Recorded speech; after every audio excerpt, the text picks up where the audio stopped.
You're not sacrificing friendships when you choose to unfriend somebody on Facebook that you feel like is toxic.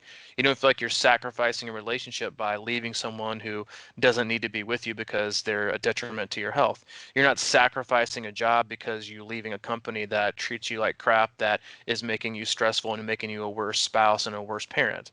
I think a lot of athletes probably see it that way, but a lot of it comes down to just reprioritizing your life and understanding and being comfortable with what it means to win. Those aren't sacrifices. Those are choices.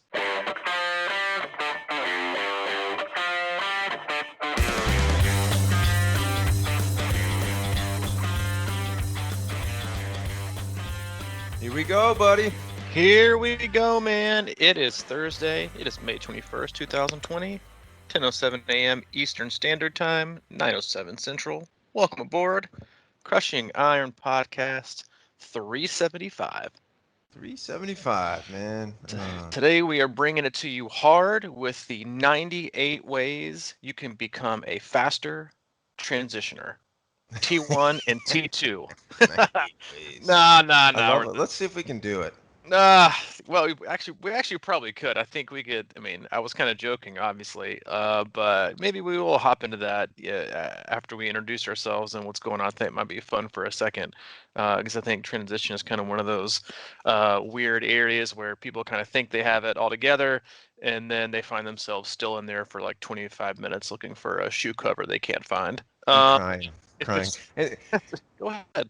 but it's gonna be, yeah. I mean, it's weird, but it's gonna be too weird to even talk about right now after what you went through yesterday. Yeah, I mean, that's the best way to get out of there is not go in there.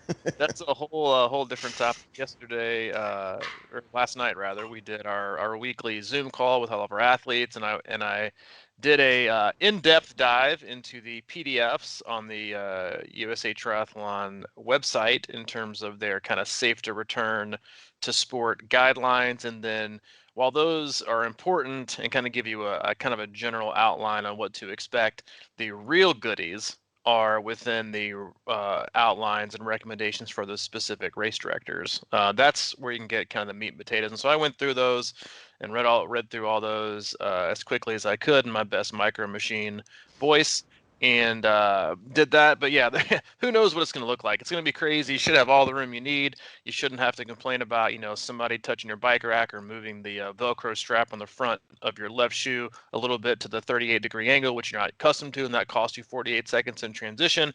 Those days are probably over, at least for the time being. But we did go through that, and that could be fun. Just in general, I think there's some great things people can do to um, improve their transition times. Maybe we'll do that here as we open, just something fun before we dive into our usual stuff, which is, well, frankly, whatever we want to talk about. So if it's Yep.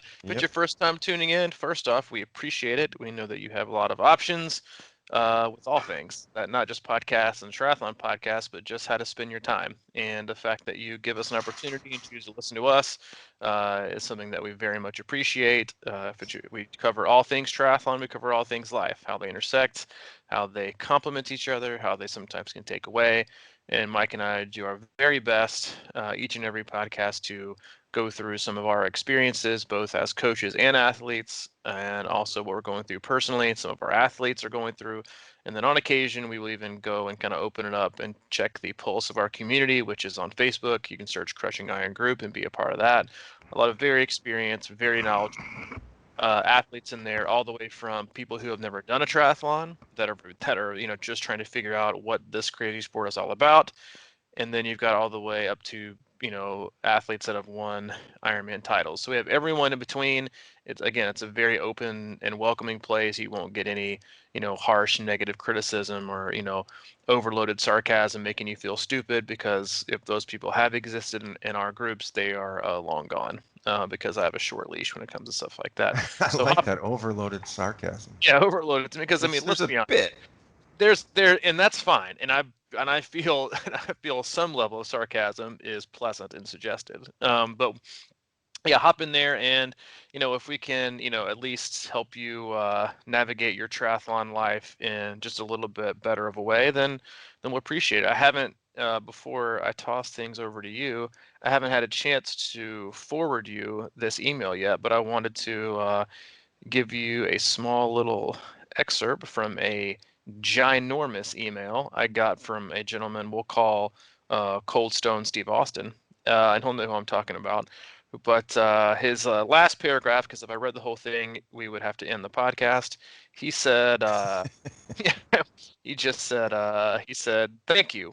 You have given me so much more to the sport and an athlete mindset than just doing intervals because something and someone says I should. I train with a purpose. I'm graceful with myself when I don't do well, and I am calmer with my family. All because you and Mike decided to put out a free, no nonsense podcast. And then he said, P.S. I really have no idea why I wrote this, and it's actually surprising I'm going to hit the send button. But I guess all of this is to say you make a difference to someone half a country away that you don't know anything about, and I thought I would give you a little context of someone on the other side.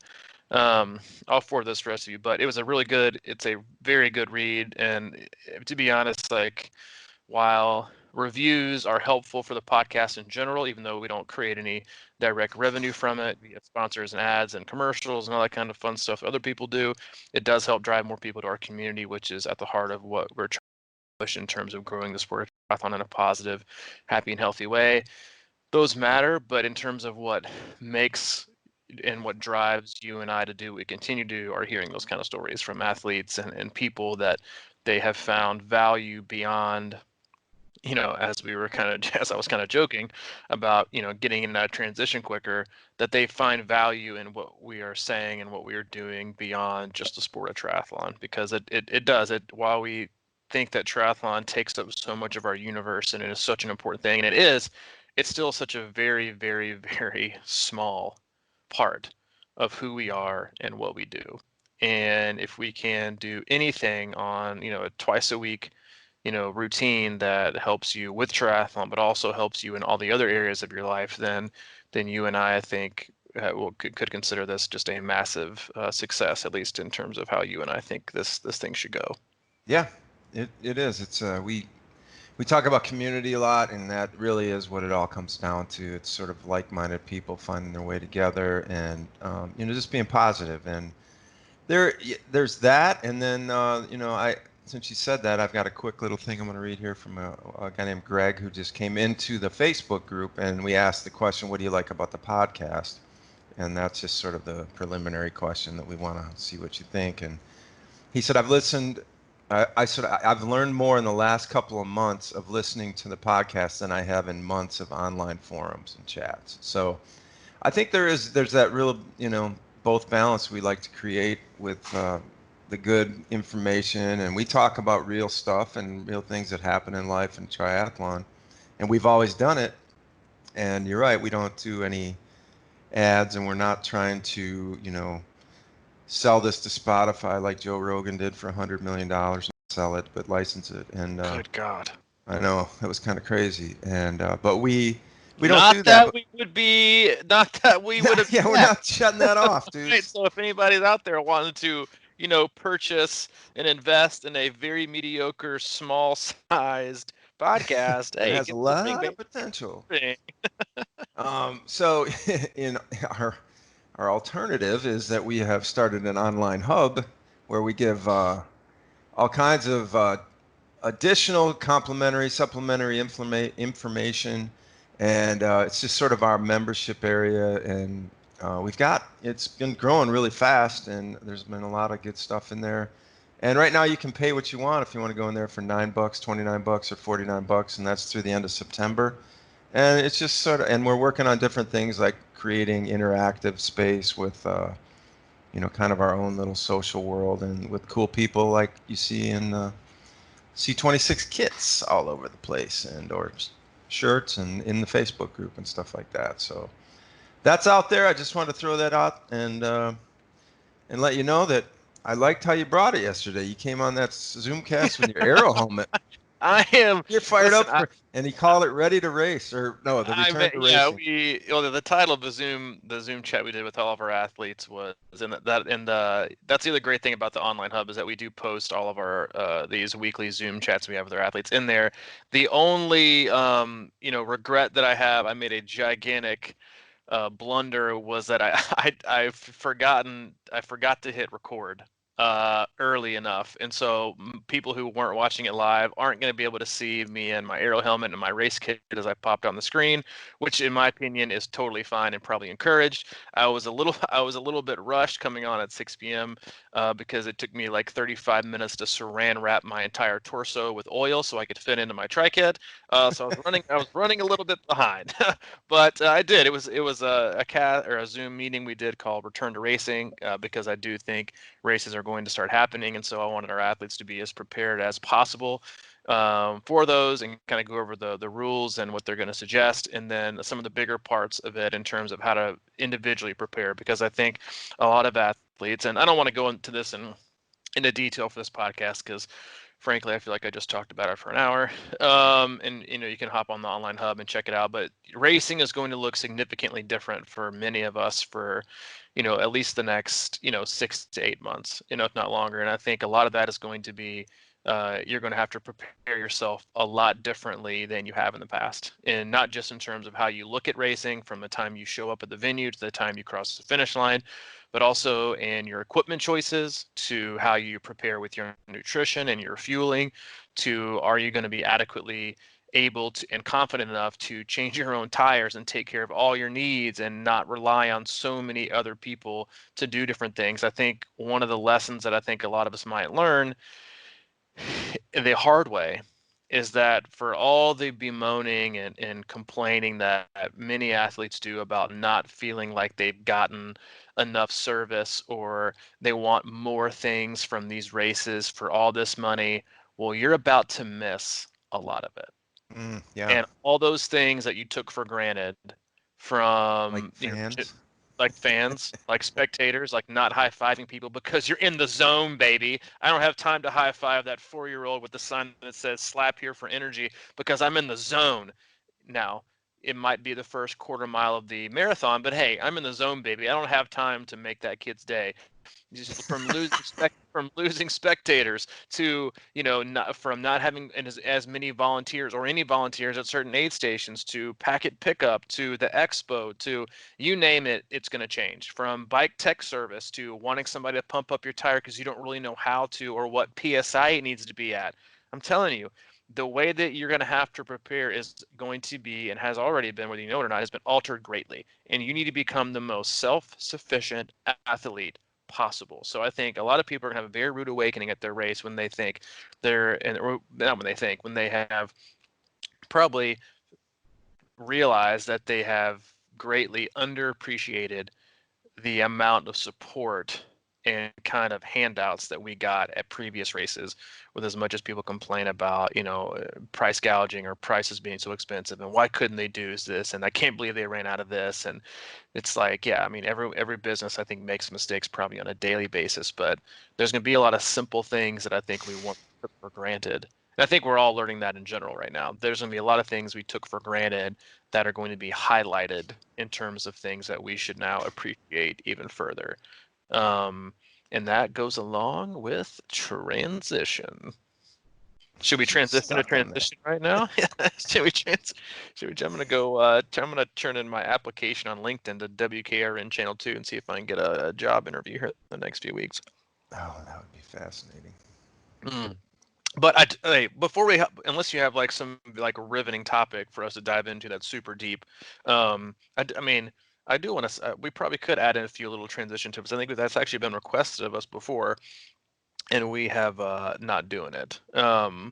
So, or we haven't done it or gotten around to it. So if you're okay with it, I feel like it's a good thing for us to probably throw in Yeah, there. let's give a few. Let's. I don't want No, to. I don't fun. know if the whole podcast deserves a No, me either. I transition. mean, I'm talking about make this quick. Like this is it's 10:20 my time, so at 9:30 your time. If I'm still talking, just tell me to shut up and we'll move on. Number one, show up on time. Come on, man. That's a jab at Mike. That was a jab at Mike. Where Get there before it closes. yeah, get there before it closes. That's step number one. No, in all seriousness, some of the best things that I would suggest for being very, very quick in transition is set up the way you want it to set up and practice it. I don't mean practice like the whole like getting on the bike and doing the whole thing.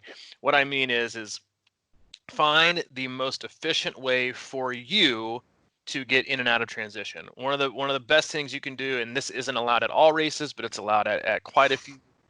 At smaller races, at least, like depending on how large the race is, one of the most difficult things is finding out exactly where your rack is. Whether it's 100 bikes, whether it's 1,000, a lot of people totally disregard remembering exactly where their bike is. So one of the things that I always like to do is, one, familiarize yourself with the swim in and the bike out, because that is going to obviously dictate the flow, and you're going to have to step back, like just like you would in open water, swimming in your practice swims. When you for all of our athletes, I always tell them, don't practice at the swim start, practice at the swim exit. So you can practice swimming in and finding your landmarks and finding the things you need to side off of to make sure you're swimming down the chute and taking the straightest line back to shore. Same thing goes for finding your spot in transition. Find out where the swim is and practice that. Walk in the day before the race. Walk, when you're checking your bike in, or if you're good, like a packet pickup, even it's gonna be virtually probably now, is you're gonna walk in through the practice swim in, and then find the bike out, and then count. Is your bike 1, 2, 3, 4, 5? Is it eight racks on the right? And then you're gonna kind of know where it is. Or even easier is if it's a gigantic transition area. Usually they're going to have like light posts, or those portable kind of light fixtures that they have these bigger events. Count those, so you're not having to count as you run, some of you very, very fast into it. Find a landmark that shows you kind of the general vicinity of where you are, not having to see, like, especially like I remember one of the first years I did Louisville. It's kind of hard to run and also look and have your brain work in a way to where it's thinking, all right, where is 2,500 to 2,999? And you're I and you're can trying to never think read like, those where am I? things. Where is this? Like, and some of you wear glasses, you have your contacts in, so always find a landmark and generally figure out where it is.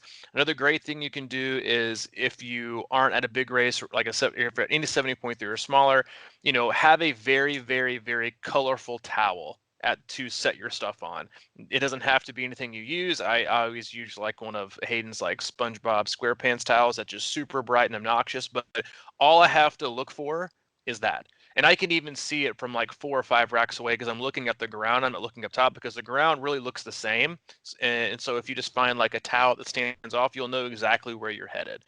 In some smaller races, I know most of them have banned this, but if it's on asphalt or pavement, you can either kind of bring some sidewalk chalk and kind of mark with like an asterisk or an arrow where your transition rack is. That's easy. Again, a lot of places don't allow that. And then very, very small races, I've seen athletes like put up like a balloon, like where their where their rack spot is. That's like the easiest way.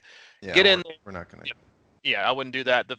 How I set mine up is, I have my shoes, I have my cycling shoes on the ground, and I have my helmet directly on top of them. The very first thing I do is put my helmet on. You can either put your helmet on your shoes, or a lot of people put their helmet on their aero bars. I don't like to do that because it's very easy to get knocked off if somebody has gotten a transition before you.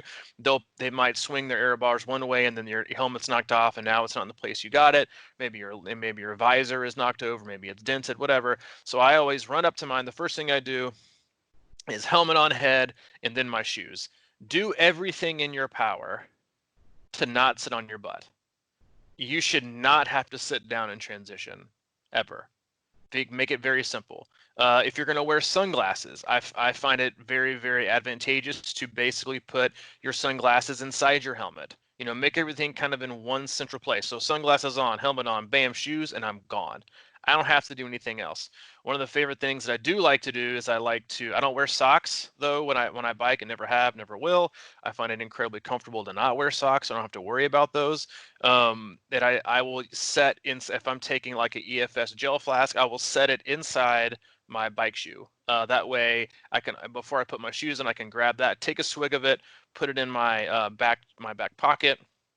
If I know it's going to be a hot day or I'm going to need extra calories, I'll take an initial swig of it before I even get going to kind of get ahead of the calorie game.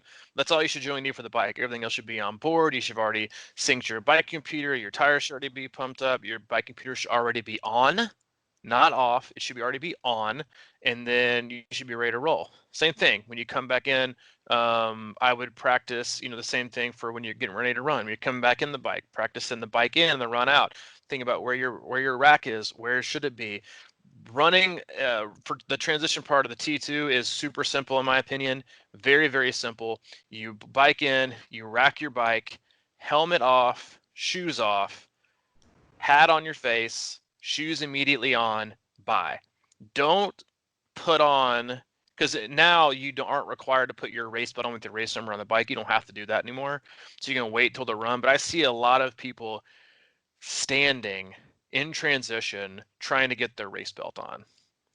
Run in, put your hat. So basically, as far as I'm concerned, the only square footage you need for your run T2 should be the size of your shoes.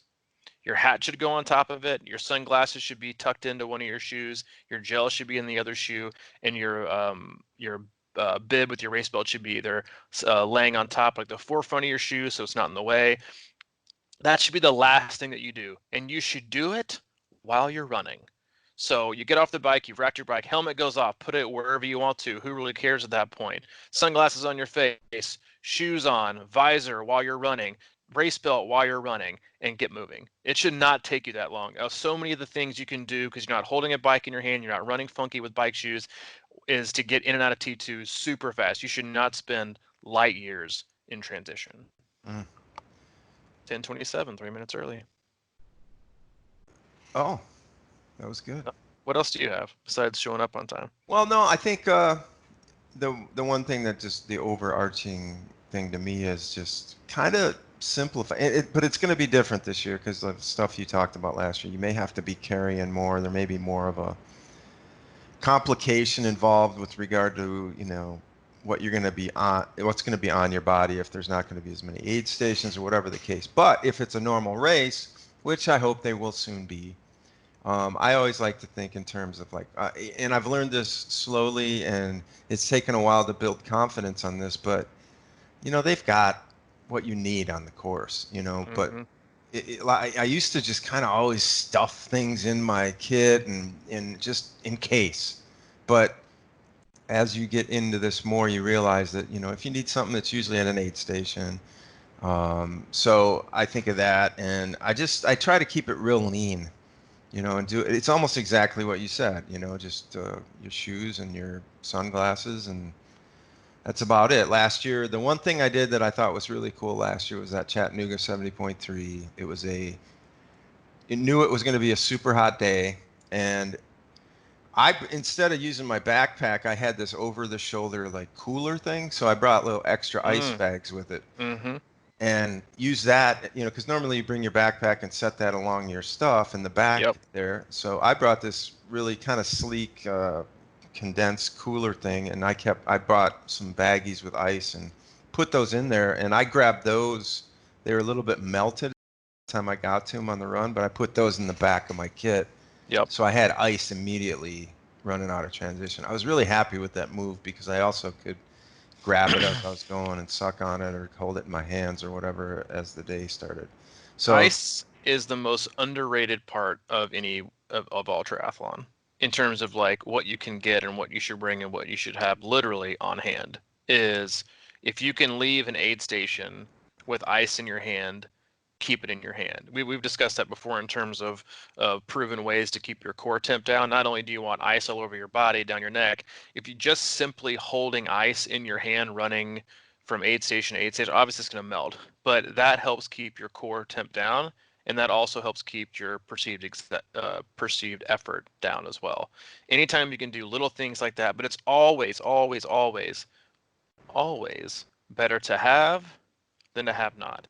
Doesn't mean you need to overstock and be running out of T2 with three different, hydration belts on, two camelbacks, and one of those this like year's say, going to be funny. and one of those like Sahara desert hats. Like you don't have to have those. Like that's not mandatory. But what you should always do is make sure you have what you need. And in order to have what you need to have practice and figured out exactly what you need. I have seen so many, especially like the last 2 years when I've taken a step back from racing and been at so many races. I have seen so many people drop and eject bottles in the first like quarter mile leading into a 56 mile or a 112-mile bike ride and not stop and go back and get it. You are like it is a giant, massive mistake to get behind on nutrition because you're gonna what? lose a minute. Like, I can't tell you how important it is to, if you lose nutrition everywhere, or to make like, do simple things when you're doing your research for courses. Like, we talk about this at Chattanooga a lot because one of our team races, like, any email I send out, I say, if you are fearful that your rear cages are going to eject bottles, and you need to use rubber bands to make sure they don't go anywhere. Like, losing bottles, can be catastrophic. Same thing goes for a course like Louisville, which is, popular in terms of, everyone knowing that in the first like mile to three, you're going to probably lose some bottles. You see bottles like ejecting like fireworks on the 4th of July. Same thing goes for Wisconsin, with some of the roads being just incredibly kind of like teeth jarring. You're going to lose bottles if you don't have your stuff nailed down. And in the middle of a race is not time to wing it, and I'll just figure out what they have at aid stations, unless you practice using the Gatorade endurance formula they have out there.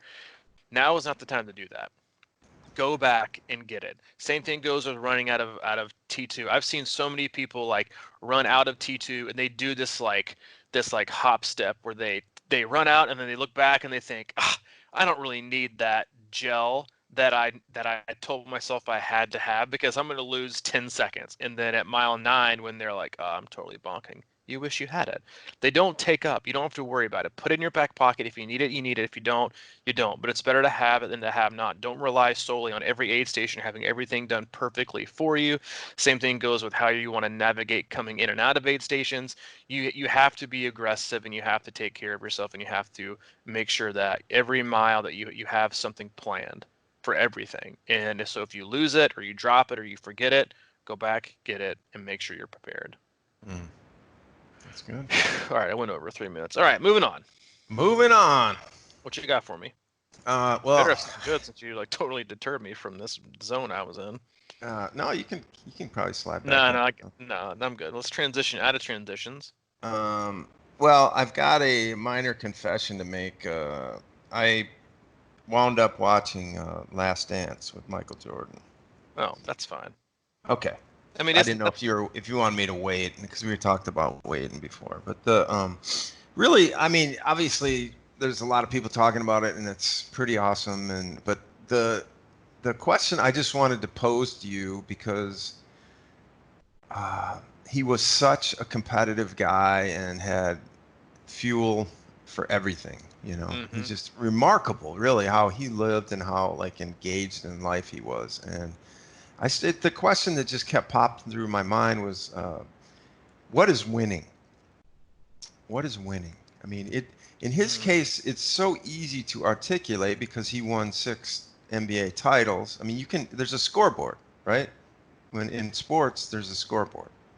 And we talk about triathlon a lot, and how, there's Jordan-esque types out there in triathlon and everything, but 99.99% of us just are racing not to win, you know, specifically, but how do I we think. define that winning? Am I going anywhere with this? No, Is I it no, I interesting? like this. I like this. I had a moment yesterday with an athlete that I may or may not read here in a minute, but winning is different for everyone. I think, and just like all things in life, it's totally relative.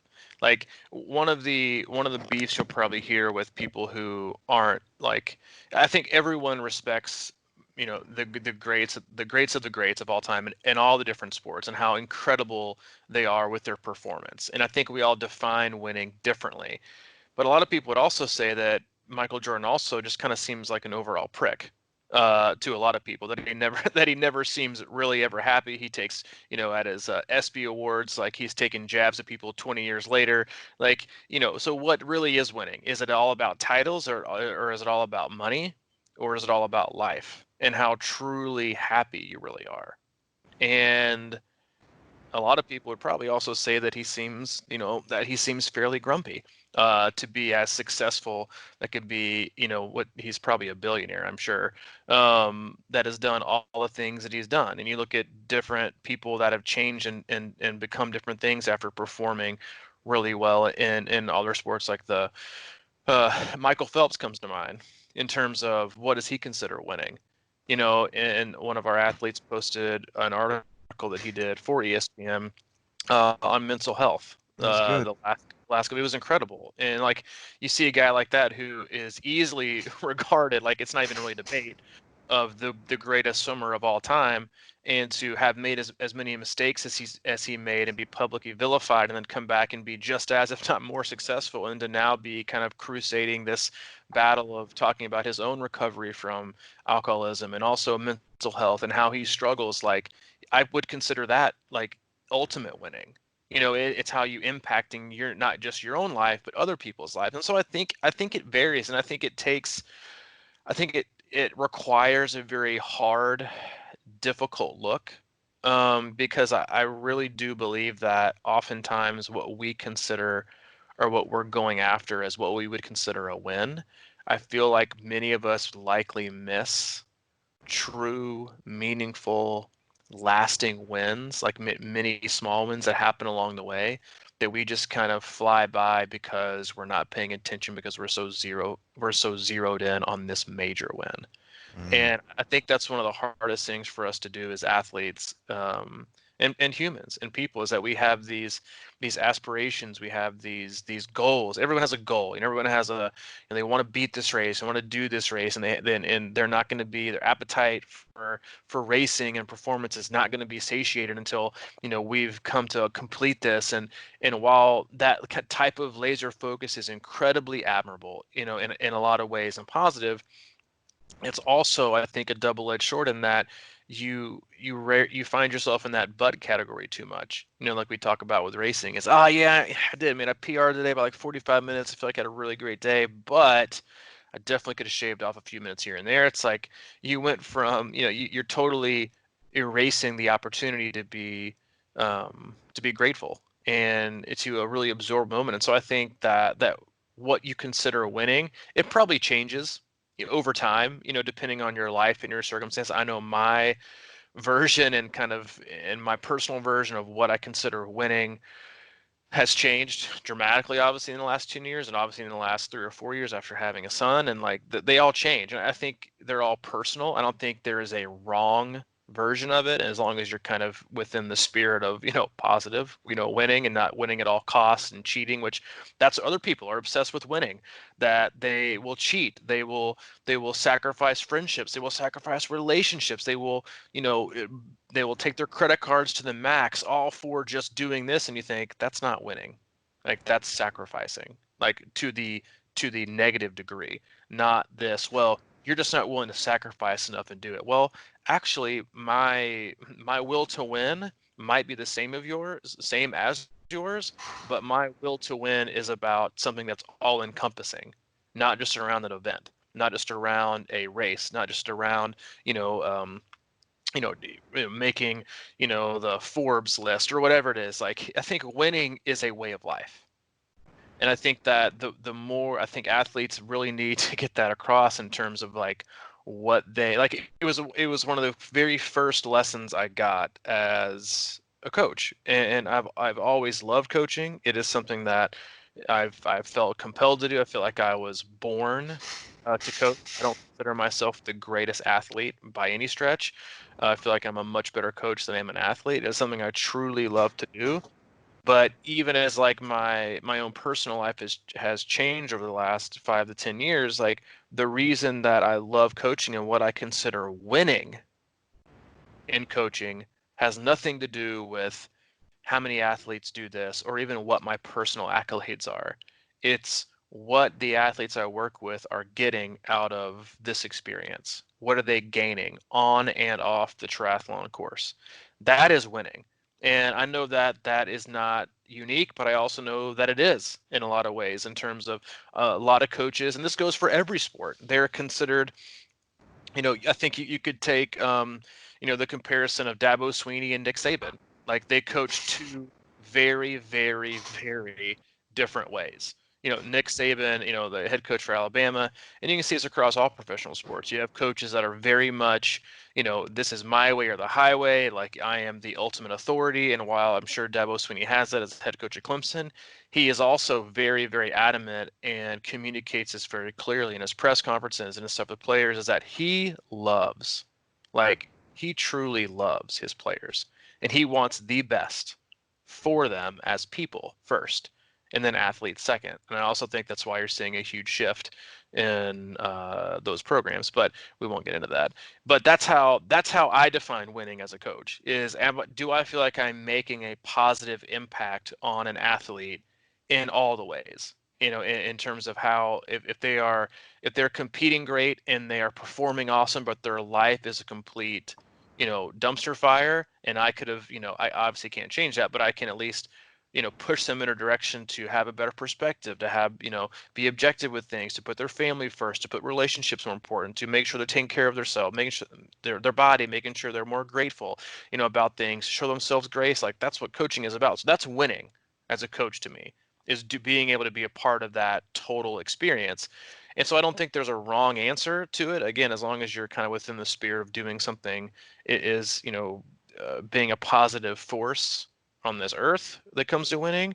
And I think we all need to define that. And the biggest thing is, I think once you define it for yourself, is then not getting deterred by what I think is like the biggest detriment to most positive winning journeys is your ego.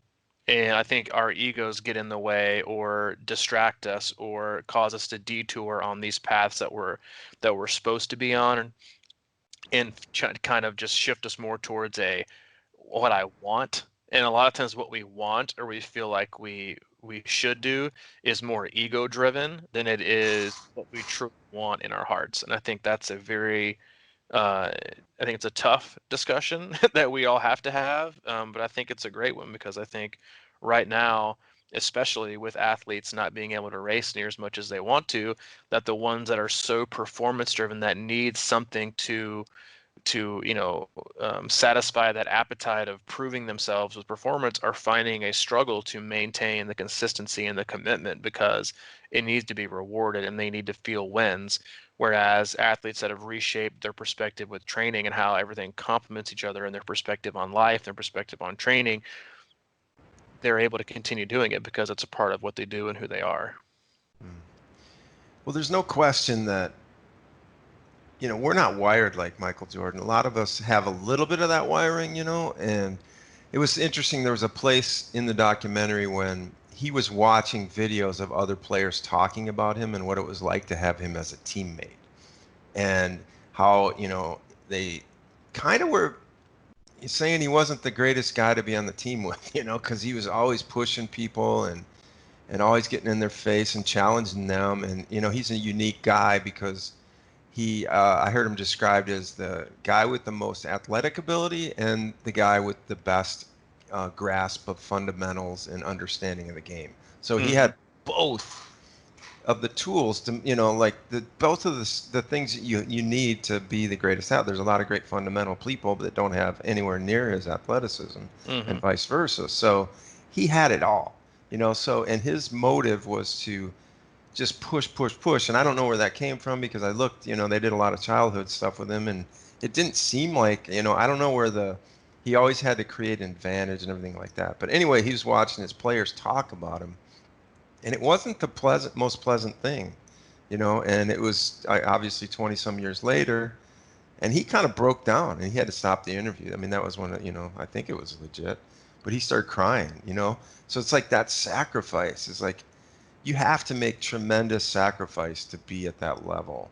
And, and I just think of things always in terms of, like you said earlier, it's all relative, right? Like we can all make those sacrifices, but at what, expense? It's like, Well, I how think high do we want to go and how many people do we want to, shove aside? And it's like, I don't think anybody in the world that we look up to as the best businessman or best businesswoman or any of these people, they all shit on people all the time. They don't get there by being nice. And I think that that's the weird part, right? It's like we idolize certain figures, but we can't be them, because that's just not a way that kind of jives with the way we want to live. like the term sacrifice, the word sacrifice is such a relative term, right? In terms of how we think about the sacrifice. Again, it's like sacrifice and willpower and commitment. Like all those are like some of the more popular words you see when people throw out these like motivation workout memes. It's like, willing to sacrifice every day in it. Well, the thing is that I don't necessarily believe that that is how you should look at things or how you should frame things, that you have to sacrifice.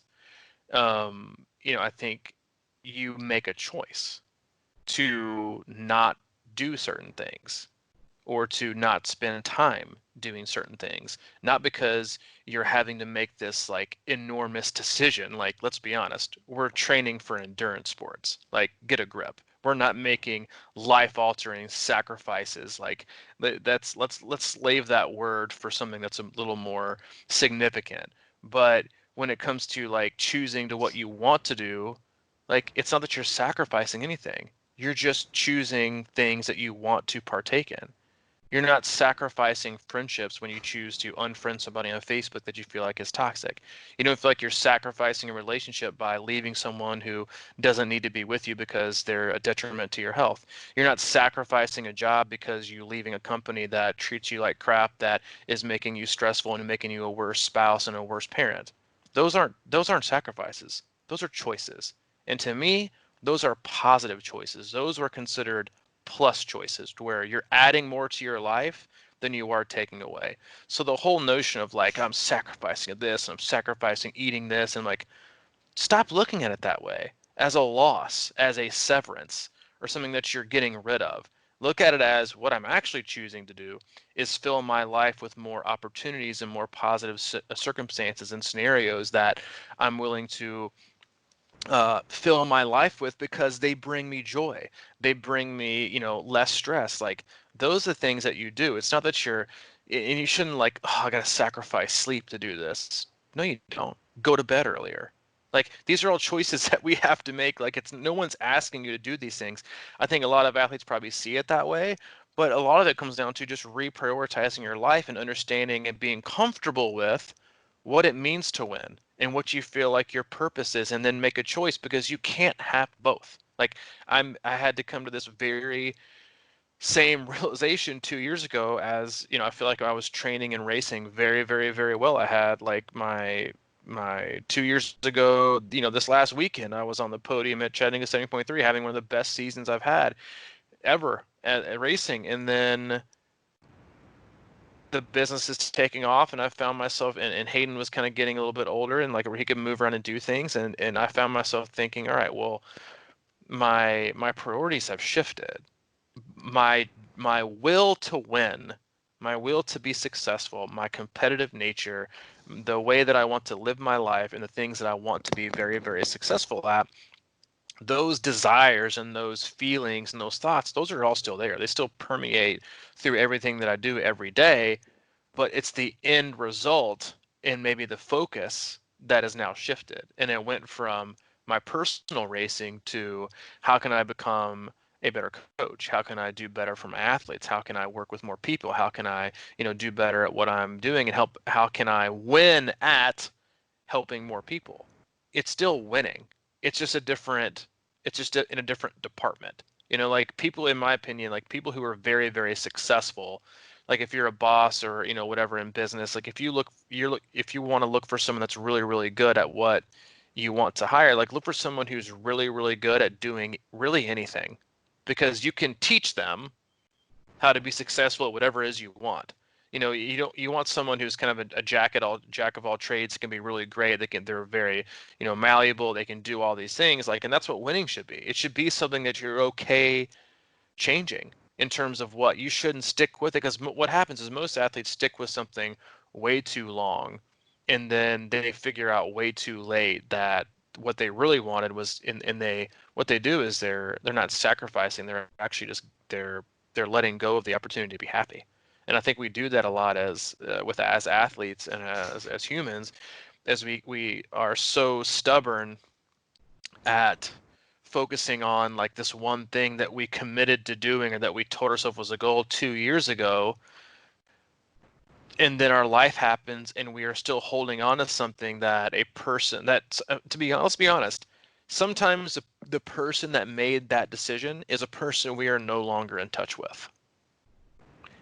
that happens every year with with so many athletes that I work with. They are dead set on doing this race and fulfilling this commitment. And I'm all for fulfilling commitments. I'm all for, doing what you say you're going to do, but within reason.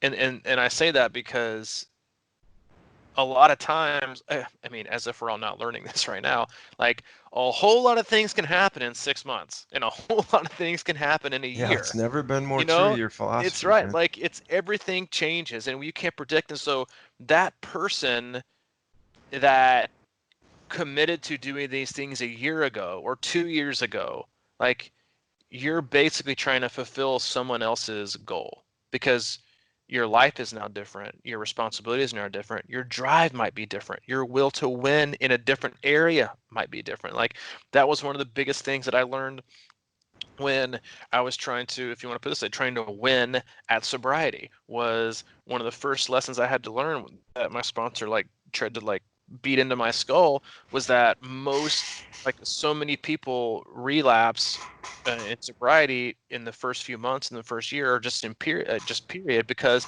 they can't forgive themselves of the things that they did back when they um, before they got in recovery, before they got clean, before they got sober, and they just can't forgive themselves and they feel like they should have to continuously answer for those things. And one of the things he explained to me was is that because obviously if you haven't if I mean probably 99.999% of people listening to this podcast haven't gone through that experience, but when you get sober and when you change your life, you become like a very very very very very different person, which I think is probably hard for people to wrap their brain around. This, while I'm still I still have some of the same characteristics and attributes that I had before I got sober. I'm significantly different than I was when you and I met, over 7 years ago. Um, but one of the things was trying to get across to me was that you can't keep answering, or you can't keep focusing on the things that someone else did. And he meant that someone else as in the person that you were before you got sober. You can't you can take ownership of them, you can make amends, you can do all these things, but you can't keep continuously shaming yourself and apologizing for someone you aren't anymore. And I think so many athletes get stuck in that commitment box of, well, I signed up for it, I don't want to be that person that does this. Well, like, aren't you just supposed to be happy?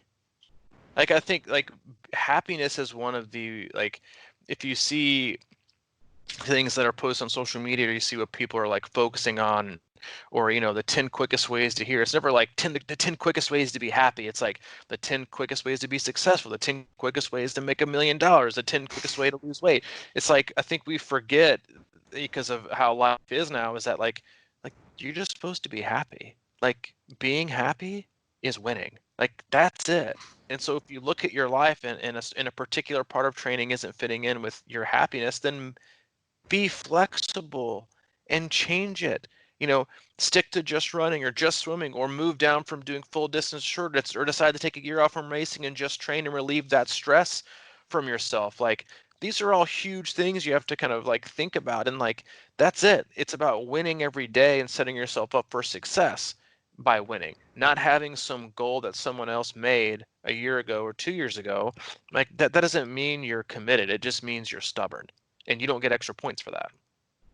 Yeah, you get stuck in that, like winning all the time is showing up in a lot of ways. And, I talk, it's funny, I was listening to this guy last night. He was talking about, this guy who gets up and talks about Zen all the time and being in the moment and just being alive and being, and he said something like, if you want to know somebody who doesn't really understand Zen, it's that guy because that's all he does is talk about it, and that's the opposite of what you should do. You should just live it. But it's true. It's like just showing up and being there because winning for a lot of people is that, and winning for a lot of people is finishing a race that they're setting out to do, just finishing.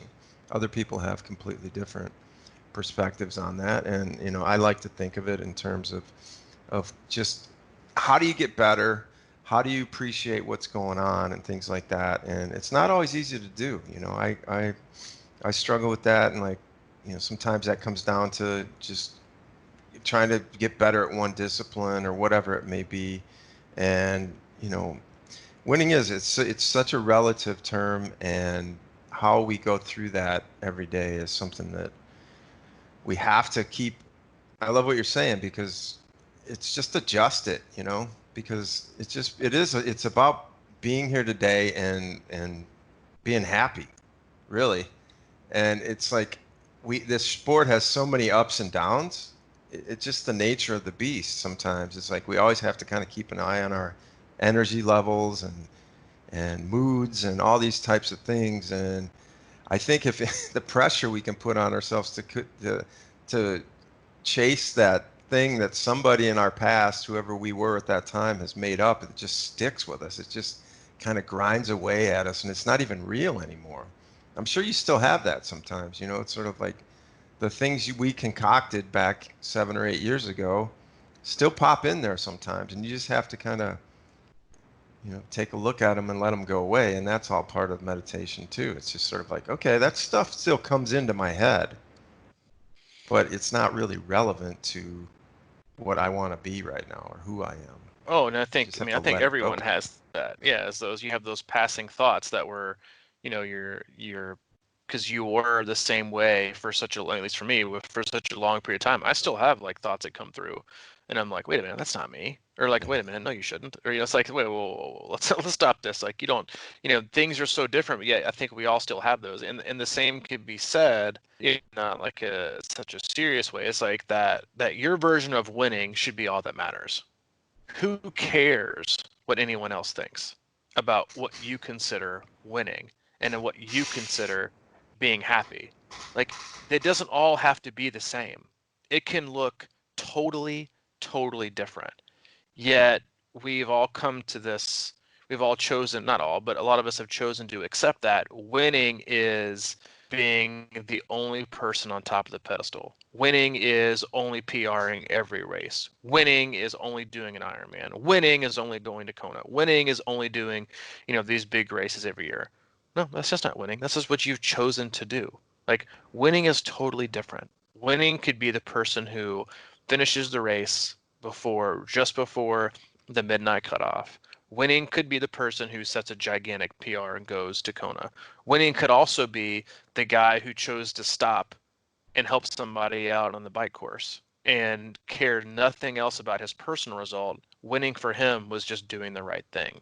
But that's not something that you're going to be, and he never tells anyone about it.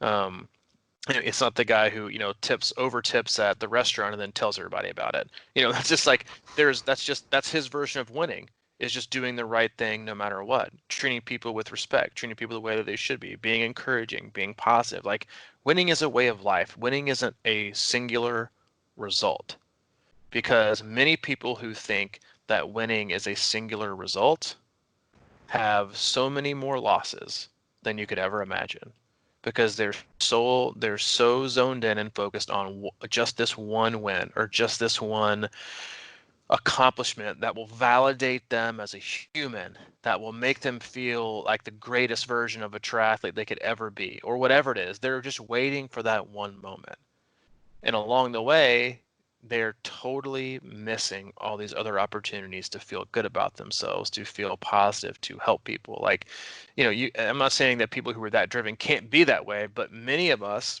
forget what we're doing this for, and that is that it's a hobby, and that like, it should be a net positive.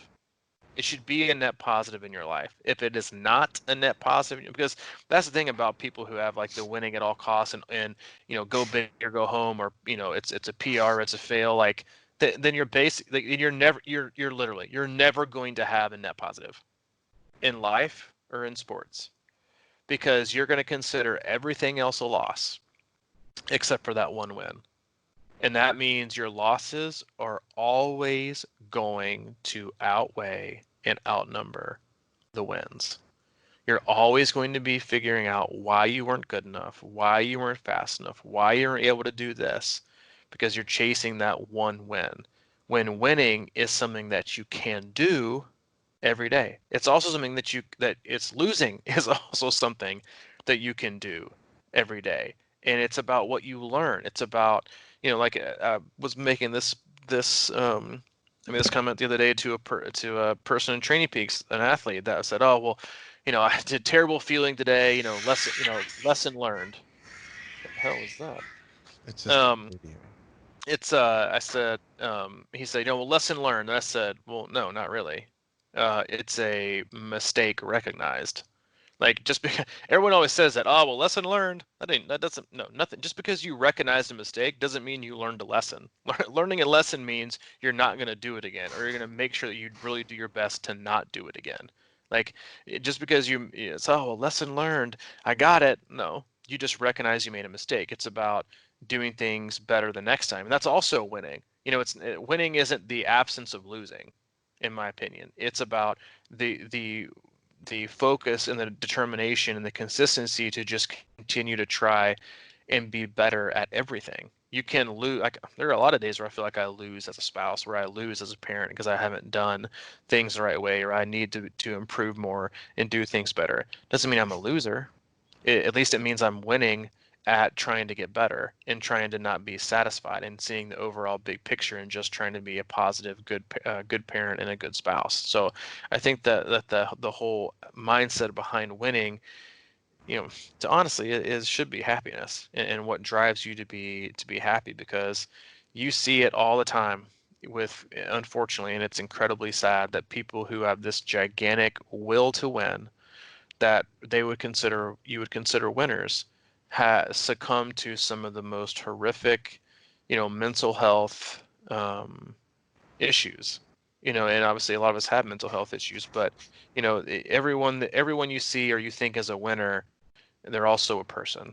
And we all have our own struggles. We all have our own things we consider wins. We all have all the things we consider, losses. But at the end of the day, it should be about, what makes me happy and what's going to allow me to cultivate and live a happy life, just not with myself, but with the people that I surround myself with. Mm.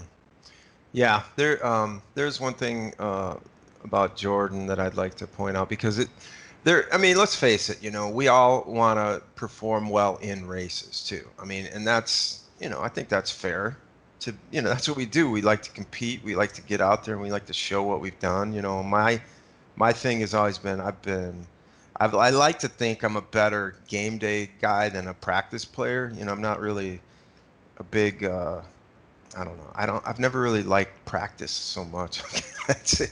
And we see, but I do work at it. It's like guys used to joke with me back in the day because I was always so stealth with my stuff, and I'm not a big poster of workouts and things like that, and nobody knows what's going on.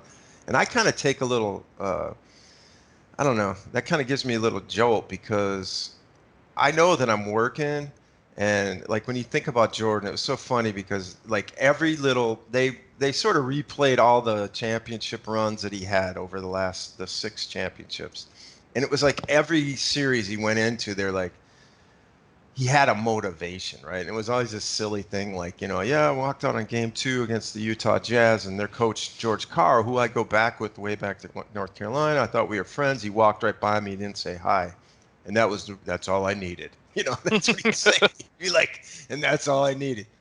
Pissed me off. So he would turn that into the motivation. And while I don't know, like that's a tough one. I mean, he's on a different level, but I think sometimes we can use that spin, and generate sort of a motivator in our own mind, whether it be, you know, like we always used to joke about having nemesis and wanting to show them. Like I think it's not to get obsessed with that, but like to have that sort of switch you can flip to say, hey, you know what? I'm going to dig into that if I need it today, if I need to dig deeper. But ultimately, for me, it's like about proving it to yourself, right? Yep. Let's just prove today to yourself that you did the work and just go out and show it because there's a big thing about being able to go out and race well to your capabilities. And I think that sometimes when we have a little bit of an extra motivation or something that's focusing us on that day, that takes the stress of race day away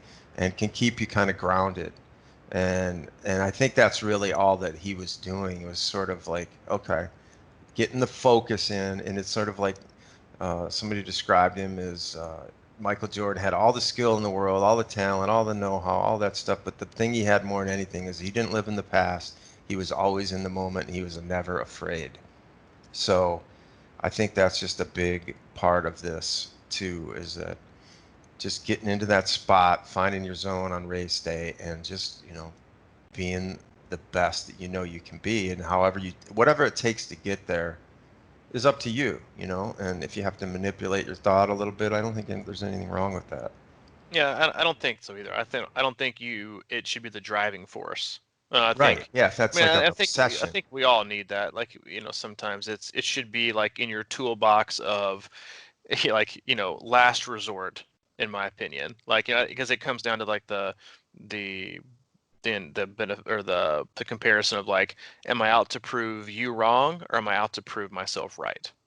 And the people who are always out to prove other people wrong is they're never truly doing anything for themselves. They're more worried about what other people think. What you're doing, you should always be to prove yourself right. And I think the biggest obstacle that so many of us have is that our biggest nemesis, even though we want to consider it a race course or an age group athlete or somebody, in your local tri group or your nemesis on Strava or this Facebook friend you don't even know that you're somehow friends with that lives in New York that posts their, Garmin stats on Training Peaks and criticizes you, like that's who you're out to prove. But the truth of the matter is that your biggest nemesis is the person looking you in the mirror. And that it goes down to like your belief, because so many people that get into endurance sports are battling this internal, I don't say demon, but they're having this internal struggle of, I need to figure out.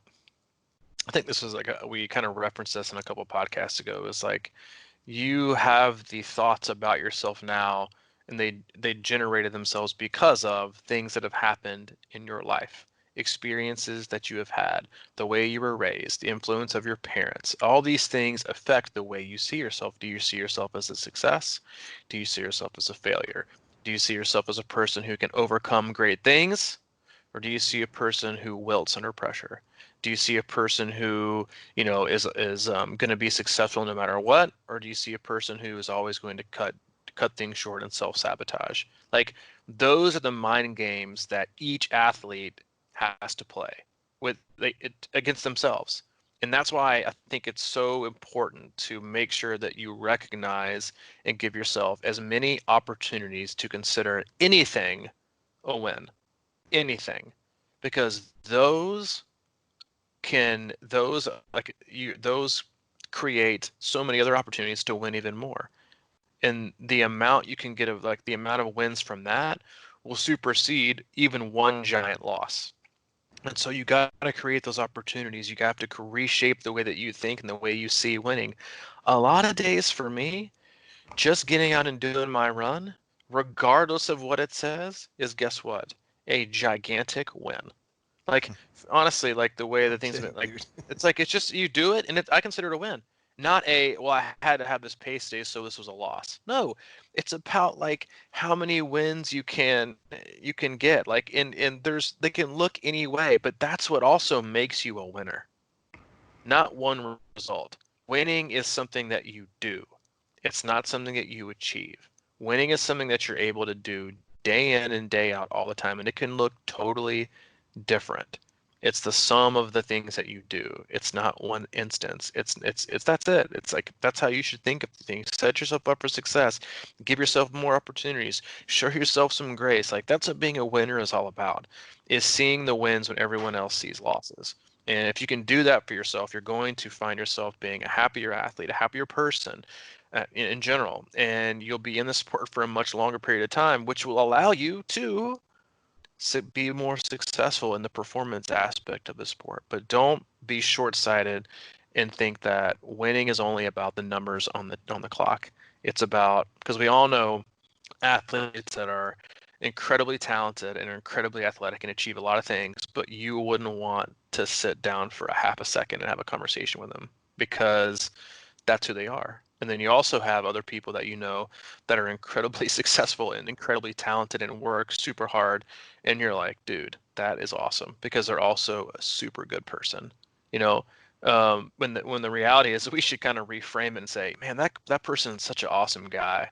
you know what? He's also a really good athlete in terms of how we see people and what our impression is about how we view and how we judge success. It's like, man, I do know them. They're, like instead of saying, oh, yeah, they're super successful in business, he's also a pretty nice guy. It should be, you Yeah. know what? I do know Mike. He is just a genuine, like a really awesome dude that's always treated me well. Like he's a good dude. Oh, and yeah, and by the way, he's done all these other successful things. Like that's winning, right? And I think that we could all be reminded of the importance of that version of winning versus the race winning that so much of us find ourselves obsessed with. Yeah, there's more to life than virtual medals and podiums. And virtual anything. All right, man. That's all I had for today. All right, let's wrap it up. Yeah. Check out. Transition. As always, we love you all. We appreciate you tuning in. If you haven't, please swing on by the website, c26triathlon.com. It is your one-stop shop for all things coaching, camps, and community. It also is where you can find the online hub Mike referenced earlier in this podcast. If you have questions, comments, concerns, or just tips, or want to share a story, you can always reach out to Mike, crushingiron@gmail.com, or if you want to reach out to me, you can always get a hold of me at c26coach@gmail.com. All right, buddy. All right, dude. I'll talk to you later. Win. All right. See you, man.